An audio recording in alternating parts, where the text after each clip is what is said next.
मेरे दर्शकों को मेरा प्रणाम। मैं प्रतीक जैन आपका स्वागत करता हूं आपके YouTube चैनल द एस्ट्रो प्रतीक में। ठीक है, आज हम अपनी जो एस्ट्रोलॉजी सीखने के अध्याय में चल रहे हैं, ये आज हम बेसिक अध्याय के आखिरी चरण पे हैं, जिसमें हम कुछ चीज़ों का बात करेंगे जो कि हमें आने वाले जो हम कुंडली के सेशन लेने वाले हैं, सीखने वाले हैं, उनमें जिनकी हमें ज़रूरत होगी। वो उस बेसिक नॉलेज में आज का जो हमारा अध्याय है, अंतिम अध्याय कहेंगे हम इसको, ये हमारा अध्याय होगा ग्रह से रिलेटेड। जैसे कि हमने फर्स्ट एपिसोड में भी बताया था कि ग्रह जो हमारी कुंडली होती है, वो हमारी कुंडली 360 डिग्री की पूरी कुंडली होती है, जो कि 12 भागों में बटी होती है।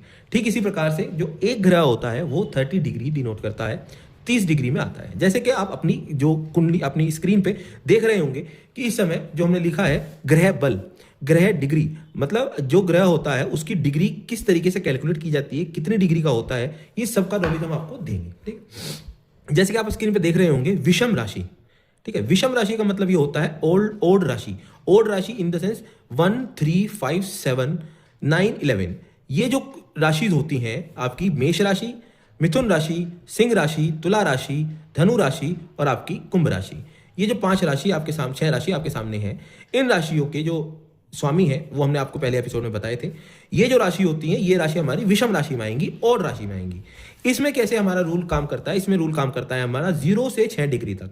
0 से 6 डिग्री तक अगर जो हमारा ग्रह है वो हमारा बाल्यावस्था में है, जो कि मात्र 10% के करीब हमें रिजल्ट देता है।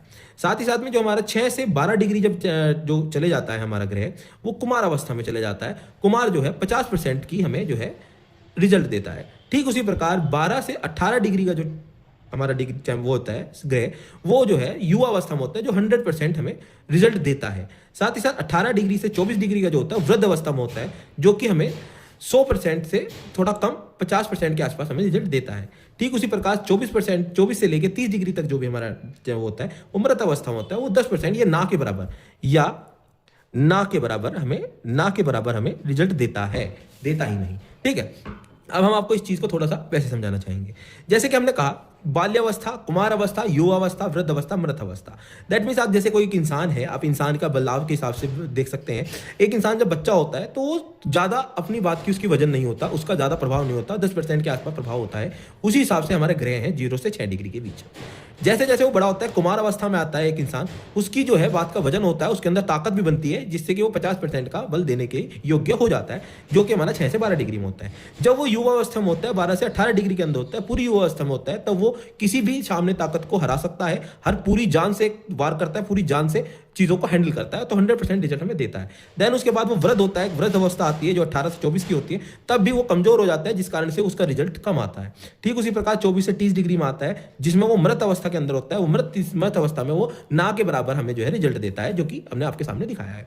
ये हमारे जो रिजल्ट है, ये हमारे विषम राशि के अंदर है, मतलब ओड राशि के अंदर है। ठीक इसी प्रकार अगर हम सम राशि में आ जाते हैं, तो सम राशि में हमारी जो इवन राशि होती है, 2 number, 4 number, 6 number, 8 number, 10 number, 12 number. That means आपका 2 नंबर विषभ राशि, 4 नंबर कर्क राशि, 6 नंबर आपकी कन्या राशि, 8 नंबर वृश्चिक राशि और 10 नंबर मकर राशि, 12 नंबर मीन राशि। आपकी 6 राशि आपके सामने है, जो कि हमारी इवन राशि में आएंगी। इसमें क्या होता है, चीजें उल्टी चलती हैं। जैसे कि 0 से 6 मृत अवस्था हो गई, 6 से 12 वृद्ध अवस्था हो गई, 12 से 18 युवा अवस्था हो गई, 18 से 24 कुमार अवस्था होती और 24 से 30 बाल्य अवस्था होती है। ये आपको थोड़ा याद करना होगा इस चीजों को, कि विषम राशि में ग्रह किस डिग्री में बैठेगा, शम राशि में ग्रह किस डिग्री में रिजल्ट देता है। इस चीज को थोड़ा सा हम प्रैक्टिकली समझने की कोशिश करते हैं। इसके लिए हम आपकी एक ब्लैक स्क्रीन लेके आते हैं आपके सामने, जिसमें ब्लैक स्क्रीन में हम आपको समझाने की कोशिश करेंगे कि ये चीजें वर्क कैसे करती हैं और कैसे नहीं। ठीक है, देखिए आपके सामने हमारी ये ब्लैक स्क्रीन है। इसके अंदर आप देख रहे होंगे मेष लगन की ये चार्ट बना हुआ है, जिसमें मेष राशि बीच में है। उसके बाद क्रम वाइज सारी की सारी राशियां आई हुई हैं आपके सामने, है ना। ठीक उसी तरीके से हम बताना चाहेंगे क्या होता है, ग्रह यहाँ से स्टार्ट करता है अपना चक्कर। फॉर एग्जाम्पल जैसे कि यहाँ पे हम मान लेते हैं सूर्य है हमारा, सूर्य आपका जो है यहाँ पे बैठा हुआ है। अब सूर्य जो ग्रह होता है वो यहाँ से स्टार्ट करेगा पूर्ण, जैसे कि यहाँ से स्टार्ट किया उसने 0 से स्टार्ट करते करते करते करते करते पूर्ण आया यहाँ तक, पूर्ण बला आया उसके अंदर डिग्री वाइज।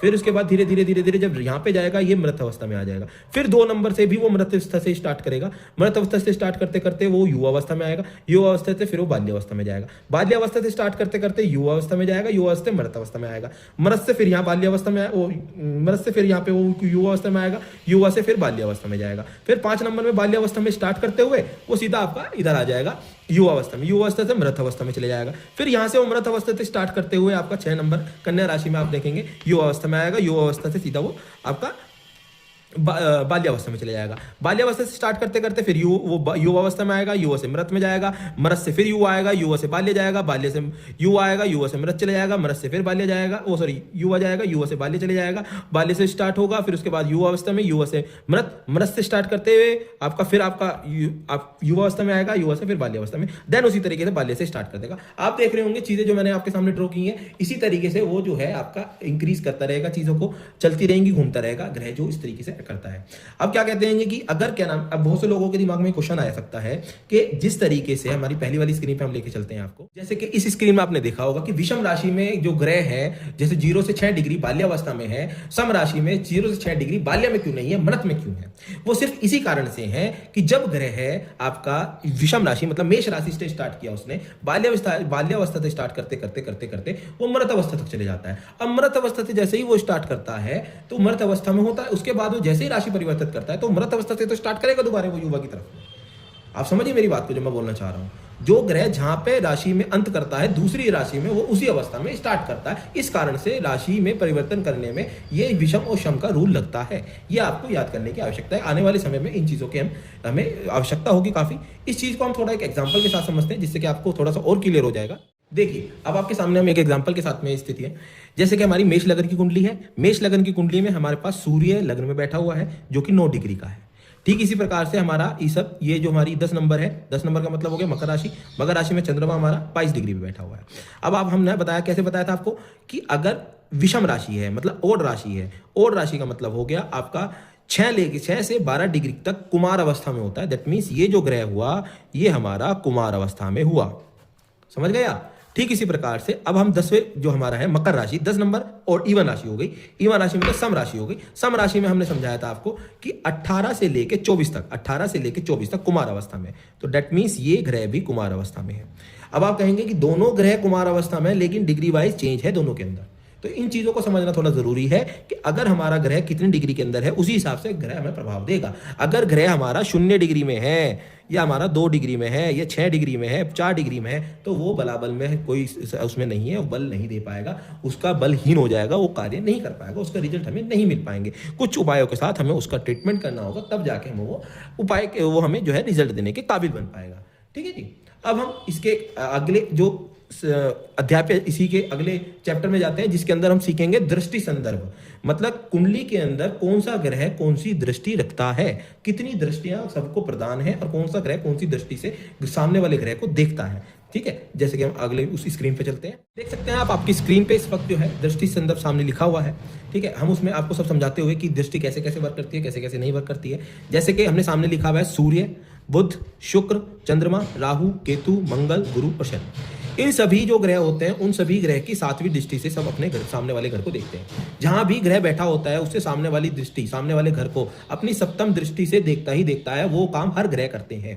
सभी ग्रह जो है अपनी 7वीं दृष्टि से सामने वाले घर को देखते हैं। लेकिन कुछ ग्रह हैं जैसे कि हमारे ये जो आपके राहु, केतु, मंगल, गुरु और शनि, इनको कुछ विशेष दृष्टि मिली गई है जो कि कुछ इस प्रकार है।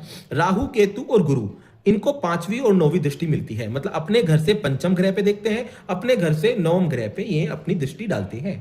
ठीक है, राहु भी, केतु भी, आपका गुरु भी पंचम दृष्टि और 9वीं दृष्टि मिलती है। ठीक, मंगल जो है, मंगल को 4थी दृष्टि मिलती है और 8वीं दृष्टि मिलती है। मंगल जो है अपने घर से 4थी दृष्टि में देखता है, 7वीं में देखता है और 8वीं में देखता है। ठीक, शनि जो है, शनि अपने से 30वें घर में देखता है, 7वें में देखता है, 10वें में देखता है। इन 5 ग्रहों को कुछ स्पेशल दृष्टि मिली है। 7वीं दृष्टि के साथ साथ ये इन ग्रहों को भी देखते हैं। ठीक है, ये हम थोड़ा सा आपको प्रैक्टिकली समझाने के लिए स्क्रीन पर हम दूसरी इमेज लेके आते हैं जिसके अंदर आपको सारी चीजें समझ में आ जाएंगी। देख सकते हैं आपके सामने स्क्रीन जो आ रही है, इस स्क्रीन में आप देख रहे होंगे कि जैसे सूर्य सामने बैठा है। हमने कहा था सूर्य अपने से 7वीं दृष्टि को देखता है। सूर्य अगर यहाँ बैठा है तो यहाँ पे भी वो रिजल्ट देगा और सामने वाली जो हाउस है उस पर भी दृष्टि डालेगा। उसके प्रति भी रिजल्ट हमें प्रेडिक्ट करने होंगे, उसके प्रति भी रिजल्ट वो देगा। साथ ही साथ जैसे बुध यहाँ बैठा है तो बुध दूसरे में बैठा है तो बुध अपने 8वें सामने वाले घर में दृष्टि देगा अपने से 7वें वाले में। जैसे कैसे गिनते हैं हम ये भी बता देते हैं आपको। जैसे यहाँ पे सूर्य बैठा है 1 2 3 4 5 6 7 7वें भाव में, बुध भी 7वें में देगा। अपने आप को गिनेंगे जहां बैठा है वो 1 2 3 4 5 6 7 7वां हो गया। ठीक इसी तरीके से जैसे शुक्र यहाँ बैठा हुआ है तो शुक्र भी अपने 7वां में देगा 1 2 3 4 5 6 7। ठीक इसी तरह के चंद्रमा जो है, चंद्रमा भी अपने से सप्तम में देगा 1 2 3 4 5 6 7। ये जो आपके 4 ग्रह हैं ये अपने से सप्तम भाव में दृष्टि डालते हैं, आप देख सकते होंगे। ठीक इसी प्रकार से हमारा केतु और राहु और गुरु आ गए। केतु राहु गुरु अपने से पंचम भाव में दृष्टि डालते हैं 1 2 3 4 5। अपने से सप्तम भाव में डालते हैं 1 2 3 4 5 6 7। अपने से नवम भाव में 1 2 3 4 5 6 7 8 9। ये इस तरीके, अगर ये यहाँ ग्रह बैठते, फॉर एग्जाम्पल यहाँ पे सारे ग्रह ये तीनों होते, तो इनकी दृष्टि संदर्भ कुछ इस प्रकार होता 1 2 3 4 5, 1 2 3 4 5 6 7, 1 2 2 3 4 5 6 7 8 9। तो इनकी दृष्टि संदर्भ कुछ इस प्रकार होता। अपने से पांचवें, अपने से सातवें, अपने से नौवें ग्रह पे ये जो है घर पर दृष्टि डालते हैं। ठीक इसी प्रकार हम मंगल के पास आ गए हैं। मंगल के लिए हमने क्या बोला था, मंगल जो है चौथे घर में दृष्टि डालता है, सप्तम घर में दृष्टि डालता है और अष्टम घर में दृष्टि डालता है। अपने से 1 2 3 4 चौथा घर, 1 2 3 4 5 6 7 सप्तम घर, 1 2 3 4 5 6 7 8 अष्टम घर हो गया। ठीक इसी प्रकार शनि के पास आ गए हम। शनि जो है तीसरी, सातवीं और 10वीं दृष्टि रखता है। 1 2 3 तीसरा घर, 1 2 3 4 5 6 7 सप्तम घर, 1 2 3 4 5 6 7 8 9 10 दसम घर। इन सभी ग्रहों पे दृष्टि डालता है शनि। इस तरीके से आप सामने देख सकते हैं सभी की सभी की दृष्टि दिखाई दे रही है कि ग्रह किस तरीके से दृष्टि डालता है। साथ ही साथ हमें इस चीज का ध्यान देना होगा कि जो ग्रह है सामने वाले घर पे जहां पे भी दृष्टि डाल रहा है, चाहे सप्तम में डाल रहा है, पंचम में डाल रहा है, चौथे में डाल रहा है, तीसरे में डाल रहा है, जो ग्रह जिस घर पे दृष्टि डालता है उसके रिलेटेड भी वो हमें रिजल्ट देता है, उसके रिलेटेड भी वो हमें रिजल्ट प्रोड्यूस करता है। इस कारण से हमें इसे दृष्टि संदर्भ को ध्यान देने की आवश्यकता है। ठीक इसी प्रकार मैं आपको एक चीज और समझाना चाहूंगा कि जो ग्रह होते हैं वो जैसे सूर्य ग्रह है, मंगल ग्रह है, सभी ग्रह जो है किस तरीके से चलते हैं। जैसे कि 1 हमारा नंबर है, 2 है, 3 है, 4 है, 5 है, 6 है, 7 है, 8 है, 9 है और 10 है और 11 है और 12 है। मंगल 1 से 2 में आएगा, 2 से 3 में आएगा। इसी तरीके से मंगल जो है गोचर करता है। मंगल 1 से 2, 2 से 3, 4 5 6 7 8 9 10 11 12 सभी ग्रह जो है वो आगे की तरफ मूव करते हुए एक राशि से दूसरे राशि में प्रवेश करते हैं, सिवाय 2 ग्रह के, राहु और केतु के। राहु जो केतु जो होते हैं वो उल्टे ग्रह चलते हैं। वो अगर यहाँ है तो उसके बाद यहाँ आएंगे, यहाँ आएंगे, यहाँ आएंगे गोचर में। वो इस तरीके से मूव करते हैं, वो पीछे की तरफ मूव करते हैं। ये सब ग्रह आगे की तरफ मूव करते हैं, जो कि आप हमारे साथ सामने स्क्रीन में देख रहे होंगे। अभी ये देखिए आपके सामने स्क्रीन पे दिखाई दे रहा है, जैसे सूर्य हो गया, बुध हो गया, शुक्र, चंद्रमा, मंगल, गुरु, शनि, ये सभी ग्रह जो है वो 1 से 12 राशि की तरफ चलते हैं। और ठीक इसी प्रकार आपका राहु और केतु जो है, राहु केतु ये ग्रह जो है 12 से 1 राशि को चलते हैं। ये रेट्रोग्रेड प्लेनेट है, ये उल्टे चलते हैं, गोचर में हमेशा उल्टे ही भ्रमण करते हैं, जिस कारण से हम इनका जो है फलादेश उसी हिसाब से करते हैं। तो इस बात का ध्यान देने की आवश्यकता हमारे साथ में भी है। हमने आपको दृष्टि संदर्भ बता दिया, साथ ही साथ में हमने आपको गोचर किस तरीके से चलते हैं ग्रह आगे की तरफ, रेट्रोग्रेड की तरफ, वो भी हमने समझाया आपको। साथ ही साथ में आपने कुछ टाइम हमसे पहले जो हमने ये देखा था, आपने ग्रह बल डिग्री वाइज भी हमने आपको सिखा दिया कि ग्रह में डिग्री कितनी होती है। ठीक है, अब हम कल से जो है अपनी श्रृंखला को आगे बढ़ाते हुए, हमारा बेसिक चैप्टर खत्म हो गए हैं। साथ ही साथ में अब हम थोड़ा सा एडवांस चलते हुए हम कल से फलादेश पे ऊपर चलेंगे। कुंडली के अंदर जो जो फलादेश होते हैं, कैसे कैसे घर किस घर में बैठ के कौन सा फल देता है, क्या देता है, कैसे करता है, वो सब चीजों पे हम कल से चर्चा करेंगे। लेकिन जो हमने बेसिक न्यूज आपको जो बेसिक जितना भी नॉलेज दिया है, इसको आपको होना जरूरी है। कारण ये है कि हमारे आने वाले जो एपिसोड्स हैं उन सब में इन चीजों का काफी ज्यादा उपयोग होगा, क्योंकि इन चीजों को डिटेल में उस समय हम शायद ना बता पाए, इस कारण से हमने आपको इन चीजों को समझा दिया है। अगर अभी तक में जो हमने आपको जो एपिसोड्स दिए हैं उन सब में किसी भी प्रकार का आपका कुछ डाउट है, कुछ भी है, आप हमें कमेंट बॉक्स में डालिए। हम कमेंट बॉक्स में आपके हर डाउट का जवाब देने की पूरी कोशिश करेंगे।